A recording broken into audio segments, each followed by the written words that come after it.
پچھلے کئی سالوں سے عید کے روز میں بھی سمی کے ساتھ یہیں آ کر کے بیٹھتی تھی کہ اس کے والد اور دوسرے لوگ جو کہ گمشدگی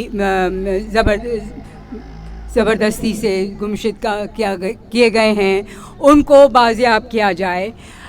ڈیمانڈ سب ہماری یہی ہے کہ اس طریقے سے جو یہ انفورس ڈس اپیئرنسز کا سلسلہ سالوں سے چل رہا ہے. اب دیکھیے سب سے بڑی بات یہ ہے کہ نہ سمی نے نہ ہم میں سے کسی نے بندوق اٹھایا ہوا ہے. ہم لوگ پرامن احتجاج کرتے آئے ہیں, وہ پرامن احتجاج کرتی آئی ہے, سڑکوں پہ بیٹھی ہوئی ہے, اس کی بہن اس کی والدہ سڑکوں پہ بیٹھے ہوئے ہیں کہ ہمیں بتایا جائے اور ہم سے ڈائیلاگ کیا جائے, مگر اتنا بھی نہیں ہوتا اس ریاست. اور آپ وہ لوگ ہیں جو پی ایم یا صدر کی کرسی بھی بیٹھے ہوئے ہیں. کوشش ان کی یہ ہوتی ہے کہ یہ دکھائیں کہ یہ لوگ ٹیررسٹ ہیں. میں پوچھتی ہوں اصل میں ٹیررسٹ کون ہے؟ کیا وہ ٹیررسٹ ہے جو پرامن احتجاج کر رہا ہے؟ کیونکہ عام شہری اور کیا کر سکتا ہے؟ آواز اٹھانے کے علاوہ اور کیا کر سکتے ہیں؟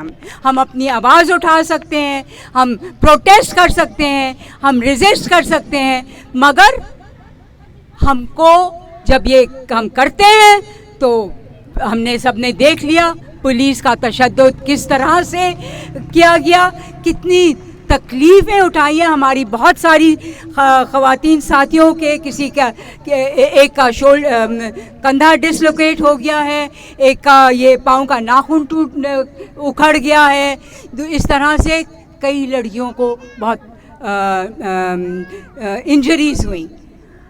مگر کیا یہ طریقہ ہے کہ کوئی ایک جو اپنے آپ کو جمہوری حکومت کہتا ہے یا جمہوری ریاست کہتا ہے, کیا وہ کوئی ڈسینٹ, کوئی آواز نہیں سن سکتے؟ کیوں اتنا کیا ان کو خوف ہے ان معصوم لڑکیوں سے؟ میں تو یہ پوچھتی ہوں کیا خوف ہے بھئی؟ ہم تو یہ تو مارچ کر کے گئیں کوئٹہ سے اسلام آباد تک اور کسی نے ان سے بات نہیں کی. بار بار یہ لوگ کہتے رہے کہ آئیے, ہم تو آئے ہیں اتنی دور آپ سے بات کرنے کے لیے آئے ہیں. مگر اس کے پر کیا کیا گیا؟ واٹر کیننز کیے گئے اور دوسری قسم کی بہت سارے تشدد کیے گئے. تو یہ کب ختم ہوگا؟ آج سندھ میں بھی اتنی یہ گمشدگیاں کی جا رہی ہیں, آج سندھ میں بھی اتنا وائلنس ہے, لوگ اٹھائے جاتے ہیں مگر ریاست خاموش بیٹھی ہوئی ہوتی ہے. جب ہم اعتراض کرتے ہیں, احتجاج کرتے ہیں, آواز اٹھاتے ہیں تو ہم سے کہا جاتا ہے کہ آپ کو کیا پتا ہم کس طرح سے ڈیل کر رہے ہیں. ہم پوچھنا چاہتے ہیں کیسے ڈیل کر رہے ہیں؟ کیا یہ کوئی طریقہ ہے ڈیل کرنے کا کہ بتائیں گے نہیں کہ ہم نے آپ کے والد کو اٹھایا, کہاں رکھا, کیا وہ زندہ بھی ہے یا نہیں ہے؟ یہ ہر بیسک, ہر انسان کا ایک قانونی حق ہے کہ اسے پتہ چلے, اس کے گھر والوں کی سیکیورٹی ہو, اس کی اپنی سیکیورٹی ہو.